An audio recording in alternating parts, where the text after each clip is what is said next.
उत्तर प्रदेश के एक छोटे से गांव के अंदर एक भाई और बहन, जो भाई होता है वो जन्म से ही अंधा होता है। उसके पिता भी वहाँ पर रहा करते हैं। दोस्तों, बेटी धीरे धीरे करके बड़ी होने लगी है, कॉलेज जाने स्टार्ट कर देती है और अब कॉलेज के लिए उसे जो हॉस्टल होता है वहीं पर रहना पड़ता है। दोस्तों, रक्षाबंधन का त्यौहार आ जाता है। जो भाई होता है वो अपनी बहन के पास फ़ोन करता है कि बहन, क्या मुझे राखी बांधने के लिए आप आओगी नहीं?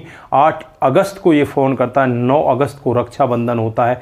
दोस्तों, बहन कहती है कि भाई तू टेंशन ना कर, सुबह सुबह मैं तेरे पास आ जाऊँगा। शहर से इस गांव की दूरी लगभग 10 किलोमीटर होती है और वो रास्ता जंगल का होता है। वहाँ पर ज़्यादातर लोग नहीं आ जाया करते। यहाँ पर ये लड़की एक ऑटो ले लेती है और उस ऑटो वाले से कहती है कि तुम्हें पूरा किराया दिया जाएगा, तुम मुझे घर छोड़ दो। लेकिन रास्ते में ही उस ऑटो ड्राइवर के मंसूबे बदल जाते हैं।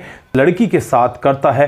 दोस्तों, बहुत ही घिनौना काम होता है। अगर आप लोग भी पूरे मामले को डिटेल से जानना चाहते हैं तो वीडियो को ज़रा सा भी स्किप ना करें, लास्ट तक वीडियो को ज़रूर देखिएगा। दोस्तों, आगे बढ़ने से पहले हमारी वही रिक्वेस्ट कि जो हमारे चैनल के साथ नए हैं, हमारे चैनल को फॉलो कर ले, बेल आइकन को ज़रूर प्रेस करें। नमस्कार, जय हिंद। आप देख रहे हैं APH न्यूज़ राहुल रावत के साथ। दोस्तों, आज की जो घटना आप लोगों को हम बताने जा रहे हैं, ये दिल को दहलाने वाली घटना है। इसमें हमने जो पात्र हैं उनके नाम और स्थान को बदल दिया है, क्योंकि किसी की प्राइवेसी को हम इस तरह से उजागर नहीं कर सकते। दोस्तों, ये घटना उत्तर प्रदेश के एक गांव की होती है। यहाँ पर एक व्यक्ति जिसका नाम रामलाल होता है, उसके 2 बच्चे होते हैं। एक बेटी जिसका नाम दीक्षा होता है, बेटा जिसका नाम उमेश होता है। दोस्तों, जो उमेश होता है वो जन्म से ही अंधा होता है। यहाँ पर जो उसकी बहन दीक्षा होती है उसे बहुत ही ज़्यादा प्यार किया करती। धीरे धीरे समय बीतने लगता है और एक दिन का वाक़या होता है जब दीक्षा अपनी +2 की पढ़ाई पूरी कर लेती है। अपने पिताजी से कहने लगती है कि पिताजी, मुझे कॉलेज में जाना है। जो कॉलेज की दूरी होती है उसके घर से 150 किलोमीटर की दूरी होती है। अब यहाँ पर दीक्षा को जो हॉस्टल है कॉलेज का, उसी में रहना पड़ता है। अब वो वहाँ रहकर अपनी पढ़ाई करने लगती है। इधर और बेटे आराम से घर पर रहने लगते हैं। बेटा हर दिन अपनी बहन से बात किया करता, बहन भी अपने भाई से बात किया करती, क्योंकि वो भाई से बहुत ज़्यादा प्यार किया करती है। दोस्तों, अब जो त्यौहार आ जाता है रक्षाबंधन का, वो 9 तारीख को होता है। लेकिन 8 तारीख को रात को भाई अपनी बहन के पास फ़ोन करता है और बहन से कहने लगता है कि बहन, क्या तुम मुझे राखी बांधने नहीं आओगी? तो बहन कहती है कि भाई, ऐसा हो सकता है कि तुम्हारी बहन तुम्हें राखी बांधने ना आए, मैं सुबह सुबह ही तुम्हारे पास आ जाऊँगी। दोस्तों, भाई भी बड़ा खुश होता है, फ़ोन को रख देता है। उसके बाद बहन अपनी तैयारियों में लग जाती है। जैसे ही अगली सुबह होती है वो एक बस पकड़ती है। बस पकड़कर सीधे अपने गांव के लिए रवाना हो जाती है। दोस्तों, जो बस होती है उसे उसके गांव से 10 किलोमीटर की दूरी पर छोड़ देती है। अब यहाँ से या तो कोई बाइक वाला उसे लेकर जा सकता था या यहाँ पर कोई ऑटो वाला उस लड़की को ले जा सकता था। दोस्तों, यहाँ पर वो अपने पिता को भी फ़ोन करती है, लेकिन आज पिताजी का फ़ोन पता नहीं बदकिस्मती से बंद होता है, वो स्विच ऑफ होता है।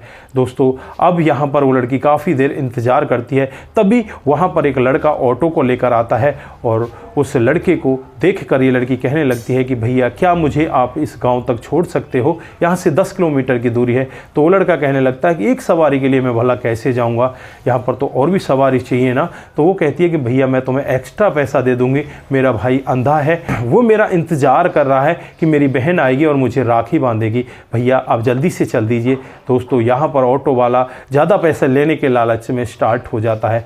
जैसे ही वो जंगल के रास्ते से जाने लगता है, करीब करीब 2 से 2.5 किलोमीटर की दूरी तय करता है, तभी उसके मंसूबे बदलने लगते हैं। दोस्तों, वो लड़की की खूबसूरती को देखकर मोहित हो जाता है। पीछे वो शीशे में लड़की के शकल को देखता और बस देखता ही रह जाता। दोस्तों, लड़की यहाँ पर अपने ख्यालों में खोई हुई थी कि उसे अपने भैया को जाकर राखी बांधनी है। फिर यहाँ पर जो ऑटो वाला है, ऑटो को एक साइड में लगाकर रोक देता है। लड़की यहाँ पर पूछने लगती है कि भैया हुआ क्या? तो यहाँ पर वो लड़का कहता है कि मेरी तो किस्मत ही ख़राब है, पहले भी 2 बार ऑटो ख़राब हो चुका, अब तीसरी बार फिर से ऑटो ख़राब हो गया। दोस्तों, अब ये लड़की कहती है कि भैया कोई बात नहीं, आप ठीक कर लीजिए। तभी यहाँ पर वो अपने टूल को खोलता है और टूल में से एक धारदार हथियार निकलता है और इस लड़की की गर्दन पर रख देता है। इससे कहता है कि शोर मचाने की ज़रूरत नहीं, अगर शोर मचाया तो मैं तेरी गर्दन उड़ा दूंगा। दोस्तों ये लड़की एकदम से सहम जाती है, ये करे तो क्या करे, कुछ नहीं करती, जैसा ये लड़का कहता है वैसा ही करने लगती है। इस लड़की को वहाँ से पड़ोस में ही नज़दीक में ईख का खेत होता है, उस ईख के खेत के अंदर ले जाता है और वहाँ जाकर इस लड़की के साथ वो दरिंदगी करने लगता है। लड़की चीखने का यत्न भी करती लेकिन इसके मुंह को बंद कर लिया जाता है और ज़बरदस्ती इस लड़की की जो इज्जत है उसे तार तार कर दिया जाता है। दोस्तों अब यहाँ पर जिस ऑटो ड्राइवर के मंसूबे पूरे हो जाते हैं उसके बाद ये ऑटो ड्राइवर ईख के खेत से बाहर निकलता है, तभी वहाँ पर ईख के खेत का मालिक आ जाता है। जब इस लड़के को देखता है तो एकदम से वो सन्न हो जाता है, उसे लगने लगता है कि शायद ये ईख के खेत के अंदर कुछ गलत कर रहा है, या तो मेरे गन्नों को तोड़ रहा है या कुछ और गलत काम कर रहा है। वो इसके पास अपनी लाठी को लेकर आता है, ये वहाँ से भागने लगता, तभी अंदर से एक लड़की निकल कर आती है। दोस्तों भागकर पहले इस लड़के को वो ईख का मालिक पकड़ लेता है और यहाँ पर इस लड़की के पास लेकर आता है और यहाँ पर इस लड़की और लड़के से दोनों से पूछने लगता है कि तुम लोग मेरे खेत के अंदर कर क्या रहे थे। दोस्तों अब यहाँ पर ये लड़की रोने लगती है, हाथ जोड़कर कहने लगती है कि मैं फ़लाने गांव की हूँ और ये मुझे ऑटो में बैठाकर वहाँ छोड़ने वाला था, लेकिन मेरी गर्दन पर तेज़धार हथियार रखता है, उसके बावजूद मुझे इस ईख के खेत में खींच लाता है और मेरे साथ में ये काफ़ी देर से दरिंदगी कर रहा है। लड़की की मासूमियत को देखकर, उस लड़के के व्यवहार को सुनकर ये व्यक्ति बहुत ही ज़्यादा गुस्से में आता है और अपनी लाठी उठाता है। लाठी उठाकर उस ऑटो ड्राइवर के ऊपर ताबड़तोड़ वार करने लगता है। दोस्तों फिर यहाँ पर पुलिस को खबर दी जाती है।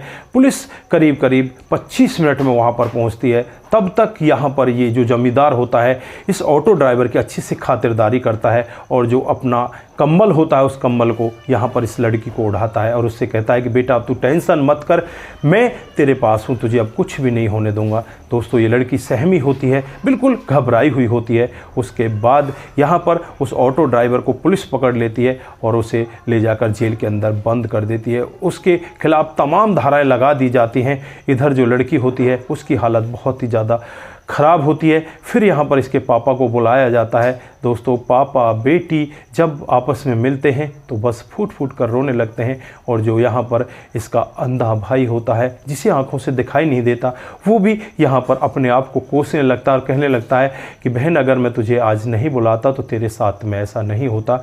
भाई बहन एक दूसरे के गले लिपट कर रोने लगते हैं। दोस्तों ऐसे ऐसे कांड भी हमारे समाज के अंदर हो रहे हैं। आप लोग ऐसे दरिंदे को किस तरह की सज़ा में देखना चाहते हो, उस ऑटो ड्राइवर को आप किस तरह की सज़ा में देखना चाहते हैं, वो भी आप एक बार कमेंट बॉक्स में ज़रूर बता कर जाएं। दोस्तों आज के लिए बस इतना ही। गाँव को आपके बीच लेकर आने का हमारा उद्देश्य सिर्फ यही है कि आप लोग जागरूक हों और इस तरह से हो सके तो कभी भी अपनी बहन बेटी को अकेला ना भेजें और उस जगह पर तो बिल्कुल ना भेजें जहां पर जंगल है, इस तरह से जहां पर आपके वहां कोई सवारी नहीं चलती। दोस्तों यहां पर खुद माता पिता को भी जागरूक होना पड़ेगा। यहां पर पिताजी अपनी बेटी को खुद लेने चले जाते तो शायद यहां पर ये इतना बड़ा कांड नहीं हो पाता, लेकिन पिताजी का फ़ोन स्विच ऑफ था, पता नहीं उनके फ़ोन में कोई ख़राबी थी, उस वजह से वो नहीं जा पाए। लेकिन यहाँ पर इस दरिंदे ने जो सीमा है उन सब को लांघ दिया और इतना घिनौना काम कर दिया। तो दोस्तों अपने आप को सुरक्षित रखने की ज़रूरत है, अपने आप को सुरक्षित रखें और ऐसे क्राइम से ज़रूर दूर रखें। नमस्कार, जय हिंद,